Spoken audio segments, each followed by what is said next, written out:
Sports Talker Nation. Welcome back once again as we continue our 2016 NFL Draft Review team by team. This is your host, the G-Man, and today we're going to talk about those Buffalo Bills. Now, I'll go on record as saying I am not a believer in Rex Ryan. I think he's a hell of a defensive coach. I think he's very much like his dad, unlike his fat brother, who was nothing like his dad. I think he's a hell of a defensive coach. I think he knows defensive talent. I think he's a stooge as an offensive coach. He runs a clown show, and he talks too much shit to be able to back it up. So I don't think he's ever a long-term winner, but I'll tell you what, I think they had a hell of a draft. I don't know how much insight he had or how much input, but I think they did a tremendous job pairing up what they already have with kind of what they need. That defense is going to be an absolute beast because they addressed it early and often. Let's take a look at what they did. So first pick, Shaq Lawson. Love him. Love his speed, love his motor, love his energy. I think he's a nice kid. Came back from a bad knee injury to play hard. Excellent selection in the first round there. I think he's going to be able to get after the quarterback immediately. Second round, other than A'Shawn Robinson, I think this guy fell further in the draft, and Miles Jack, who had some injury concerns, I think he fell further in the draft than anyone I ever would have expected, and that's Reggie Ragland.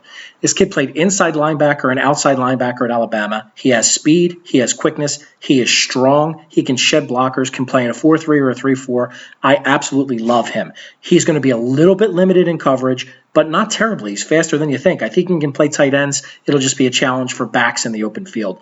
But their first two picks are just absolute home runs. Adolphus Washington, their third-round pick. Big, strong, solid dude to put in the middle of the defensive line. I think he's an excellent selection as well. Like I said, I really think the Bills did a great job. They didn't reach for need. In fact, most of their need was on the offensive side of the ball. What they did was they said, hey, to hell with it. If we're going to be good on one side, this is where the talent is leading us. Let's take the talent. They did with their first three picks. Fourth pick, I guess I can understand it. They do have quarterback need. I don't know that Tyrod Taylor can stay healthy long term. I love him. I love his game. He plays a million miles an hour and wants to win at all costs. He came out of nowhere to win that job. I think by the end of the year, teams figured him out a little bit, and he's not a real big guy, so I worry he's going to get beat up. Cardell Jones is certainly a big guy. I really question his intelligence and his commitment. Not just football intelligence, although I do question that because I watched a lot of Ohio State, and he made a lot of horrendously stupid plays. He's too active on social media. He feels the need to say something about everything, every situation.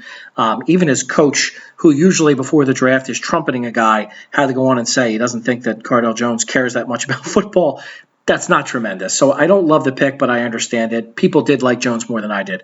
In the fifth round, they jumped right back in and made another huge selection, already with two good running backs, with McCoy and Carlos Williams. McCoy is a little older. I wouldn't say he's old. I mean, I guess he'll be 29 this year. They take Jonathan Williams, fast and strong, out of Arkansas, can certainly contribute immediately and will help on special teams immediately for sure. Round 6, they go wide receiver and Colby Listenby. Listenby's the other guy to Doxson. He may have been the better guy in college. He is so fast. He doesn't run great routes. His hands are okay, but his speed is ridiculous. He averaged over 22 yards a catch in college. Fantastic. Kevon Seymour, a cornerback, he's a guy that I give Rex Ryan a little latitude, like I give Ozzie Newsome latitude on everything. If Rex Ryan thinks a guy can play cornerback in the NFL or help on special teams, I have faith in him. They didn't have a 7th-round pick, but overall, those selections just fantastic. I give them an A draft. They have a bunch of steals in there, but I'll say Ragland is by far the biggest steal. I guess the biggest reach is Jones, although I wouldn't consider that much of a reach at all because I do think, the league liked him more than I did. I think the Bills have a chance to be a team. I said this last year. If Tyrod Taylor stays healthy, they have a chance to be a team that surprises, but at the very least, their defense should be an absolute beast and fun to watch. So with your 2016 team-by-team review of the Buffalo Bills, I'm your host, the G-Man, and I am out.